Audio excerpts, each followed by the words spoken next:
How do you think about creating those moments for your kids, right? In a world where they can probably have everything, meet everyone, have any experience they want. They're not going to be built on the hard times and making it in America. Every story I just told you isn't a story about the struggle, even though they are. They're a story about love. The love of my mom, the love of my sister. I can replicate that for my children. It might be a fancier scene. My son might sit courtside instead of last row, but it's still love. What's going on, everybody? Welcome back to My Social Life. I'm your host, Jacob Kelly. Today on the podcast, we are joined by Gary Vaynerchuk. Some of you know him as GaryVee. Some of you might know him as G-Nuts, but no matter what you know him as, I'm very excited to have him on the podcast today. Gary, welcome to the show. Thank you for having me. I'm excited to have you. What I want to talk to you about today is a lot of nostalgic things. And so before we kind of get into that, I want you to describe to me what nostalgia feels like to you, but I want to know about it in a very specific context. Okay. I know every few years, I don't know when the last time you did this, but you used to drive by your childhood home and just kind of soak in the nostalgia. Yes. So when you're staring out the car window at 53 T-Berry Drive, I believe it was in a triplex, the one on the left. Yep. What's that feeling when you're looking at your childhood home? I think nostalgia overall, and then specifically when I go to my childhood home, and ironically you brought that up because I haven't done it in a long time. I've been thinking about doing it recently. And when I go garage sailing this spring to do a couple trash talks, I'm going to try to get to Edison and look at the home. It makes you think about simpler, better times. Right? Like the reason you love your Gremlin or your Spider-Man or your house that you grew up in is it makes you think of simpler, better times. It's as simple as that. At its best, that's what nostalgia does.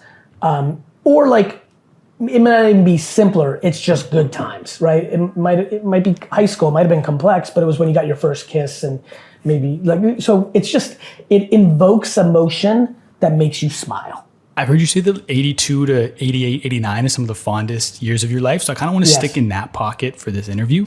I know you used to set up signs down Oak Tree Road in Tingley Lane for the lemonade stand. I know you used to specifically set them at a certain height so the drivers would see them. I'm curious what was actually on those signs that attracted the drivers.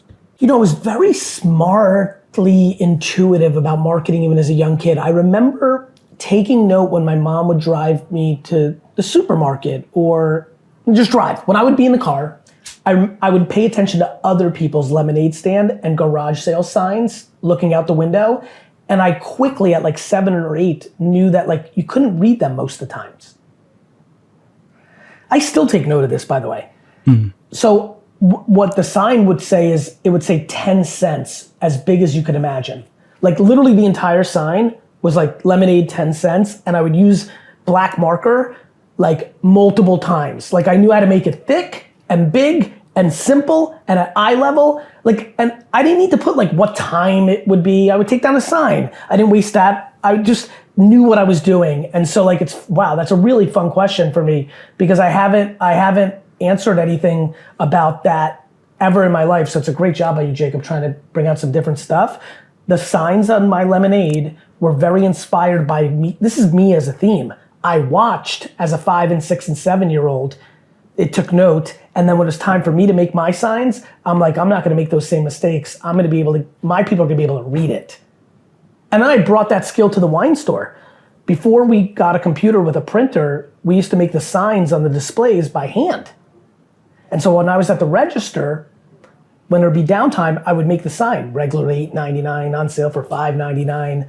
And I remember like how different my signs were when I first got to the liquor store versus what my dad had. Like they would take a regular Sharpie and put $5.99.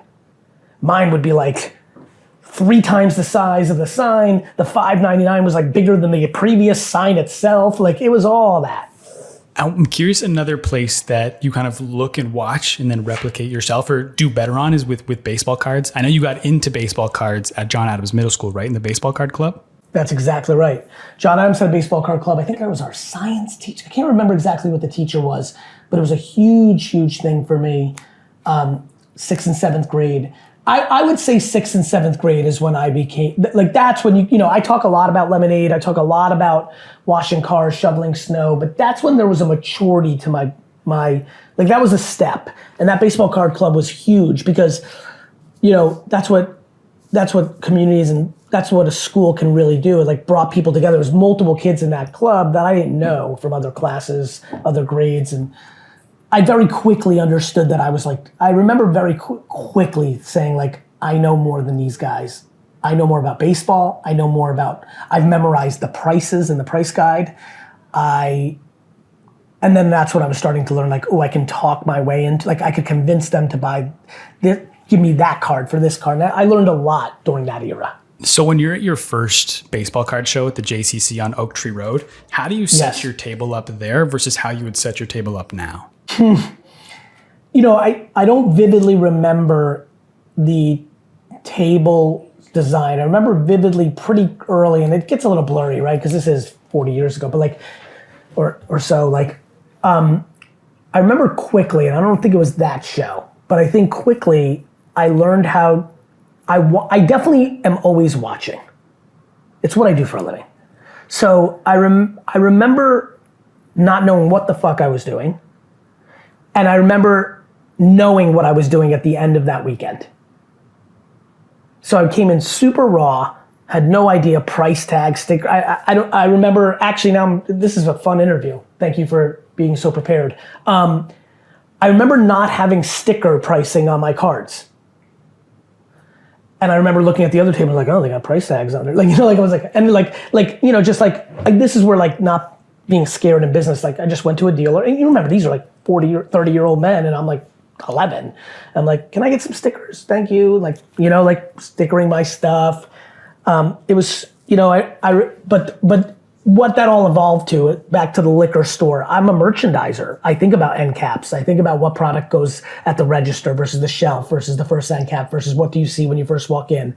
All of that I learned at baseball card tables and shows. And by year 2, by 8th grade, I had a meticulous plan of like profit margin, what I wanted to sell. I knew people bought from the middle, not the bottom and the top, that I needed one big thing to capture people's attention because they would have 100 tables and they're just gonna walk by yours if you just have display cases. So I'd always have something fucking crazy, like, you know, like I'd buy like a stuffed animal and just put it on my table, anything to stop you from walking by. And that I recall. So you learned a lot from the lemonade stands. You learned a lot from the baseball card shows. I'm curious what you learned from the pig farm. Because if I'm not mistaken, your dad bought a pig farm when you were in the 8th grade and you were shoveling pig shit your 8th grade summer. Yeah, it wasn't a pig farm. It was my dad bought, like we moved to the woods and there was a farm on like, it wasn't like an active farm, but there was like rundown farm stuff. And my dad, you know, this is 1989. So my dad he's 36. And so he came to America, so that's 89, and he came to America in 78. It's only 11 years removed from him being in Russia. And 1970, USSR, like everybody had roosters and pigs, and you went to like the bazaar to like it was clean eating and old school eating, the stuff that's now trendy and expensive. Like, you know, farm to table for real.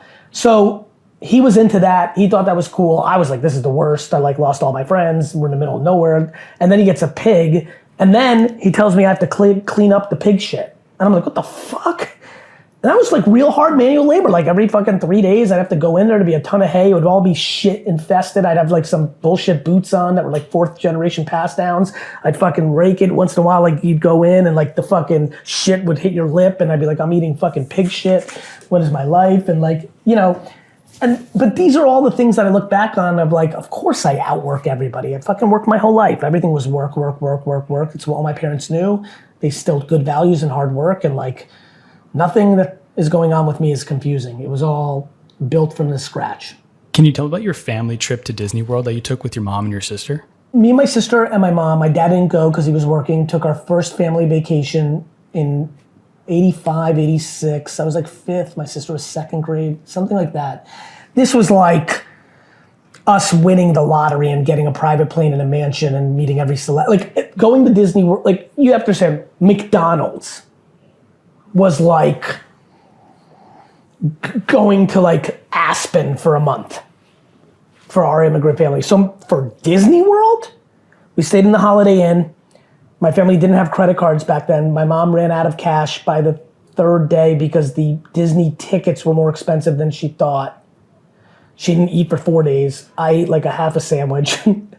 I remember playing Punch Out in the arcade. I remember being scared to swim, so I was like in the kiddie pool with like 2-year-olds. I remember I remember singing Phil Collins' One More Night the night before we went. And I remember it's like, that's my crew, right? That's 82 to 89. It was me, my mom, my sister. AJ was born in 87, so he wasn't there for the majority, and then when he was 1 and 2. My dad worked every minute. I barely saw him, and so my life was my mom and sister. My childhood is my mom and sister, and that was the crown jewel moment of our childhood. We went somewhere, and first time I was on a plane that I remembered. Obviously, when I immigrated, I was on a plane, but I didn't recall, and like, it was just a big deal.